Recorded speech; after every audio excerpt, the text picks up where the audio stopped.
Hi friends, Sabesh Solomon. இப்போது lovers டேக்காக நான் வந்து பிரேம்ஜியோட லிரிக்ஸில் நம்ம கலை வந்து ஒரு பாட்டு பாடியிருக்காரு. ஸோ ஜஸ்ட் ஒரு சின்ன ஒரு கிளிப் நாங்கள் போடுறோம், கேளுங்க.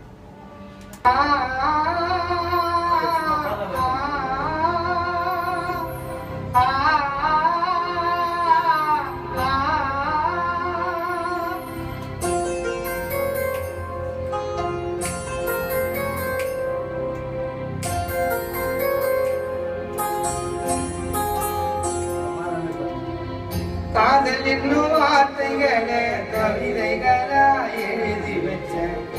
என்னோட காதலி முன்ன இதயத்தில பரஞ்சி வச்சேன். நடந்து வந்தா இருப்பா மச்சான் தேவத போல. நாளவில்லாத ஆசை வச்சேன் உயிருக்கும் மேல. நடந்து வந்தா இருப்பா மச்சான் தேவத போல. நாளவில்லாத ஆசை வச்ச உயிருக்கும் மேல.